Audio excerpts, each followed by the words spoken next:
देख रहे हो रिपब्लिक भारत। 12 बजे की बड़ी खबरों को रिपब्लिक की बिग स्कैश स्टूडियो से मैं हूं आपके साथ श्वेता श्रीवास्तव। नमस्कार, स्वागत है आपका। मैं हूं आपके साथ आनंद त्यागी। शुरुआत करेंगे इस वक्त की बड़ी खबर के साथ। जम्मू कश्मीर में 4G सेवा बहाल नहीं की जाएगी। सुप्रीम कोर्ट ऑफ इंडिया ने फैसला दिया है। जम्मू कश्मीर में 4G सेवा बहाल की जाए या ना की जाए, इस बात को लेकर सुप्रीम कोर्ट में आज सुनवाई थी और सुप्रीम कोर्ट ने 4G सेवा बहाल करने के लिए फिलहाल इनकार कर दिया है। आपको बता दें, तेजी के साथ आतंकी घटनाएं पिछले कुछ दिनों में बढ़ती हुई नजर आई हैं। इसको लेकर के अब सुप्रीम कोर्ट ने यह बड़ा फैसला सुनाया है। 4G सेवा फिलहाल बहाल नहीं की जाएगी। हालांकि याचिका में यह कहा गया था कि बच्चों को पढ़ाई के लिए और कारोबारियों को अपने काम के लिए 4G इंटरनेट सेवा की जरूरत है, लेकिन इस दलील को दरकिनार करते हुए सुप्रीम कोर्ट ने जम्मू कश्मीर पर यह अहम फैसला सुनाया है। हमारे सहयोगी गुरसिमरन हमारे साथ फोन लाइन पर ज्यादा अपडेट के साथ जुड़ गए हैं। गुरसिमरन, तो जम्मू कश्मीर में फिलहाल 4G सेवा बहाल नहीं की जाएगी, सुप्रीम कोर्ट ने अहम फैसला सुना दिया है।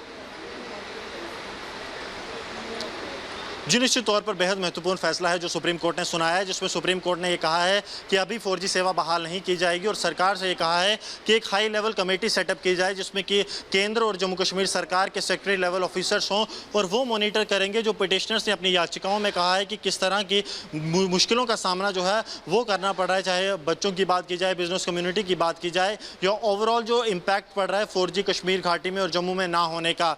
लेकिन ये सुनवाई इसलिए भी बेहद महत्वपूर्ण थी क्योंकि जम्मू कश्मीर सरकार की तरफ से ये कहा गया था कि सिक्योरिटी थ्रेट है। लगातार TRF जो कि नया आतंकी संगठन है सोशल मीडिया का इस्तेमाल कर रहा है। 11 तारीख यानी आज भद्र की सालगिरह पर आतंकी किसी बड़े हमले को अंजाम दे सकते हैं और इन सबको मद्देनजर रखते हुए सरकार सुप्रीम कोर्ट की तरफ से ये फैसला लिया गया है कि हाई लेवल कमेटी सेटअप की जाएगी जो इस मामले को हमारे साथ बने रहिए। अखिलेश राय हमारे साथ हमारे सहयोगी जुड़ चुके हैं। अखिलेश, क्या कहा सुप्रीम कोर्ट ने इस फैसले में, क्योंकि इस दलील में, इस अर्जी में आर्टिकल 19 और आर्टिकल 21 के द्वारा मिले हुए मूल अधिकारों की चर्चा भी की गई थी।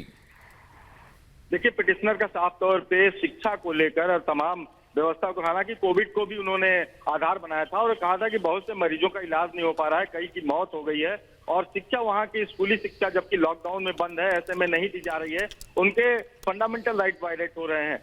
जबकि सुप्रीम कोर्ट ने अनुराधा भसीन मामले में ये कहा था कि इसको समय समय पर इसका परीक्षण किया जाए।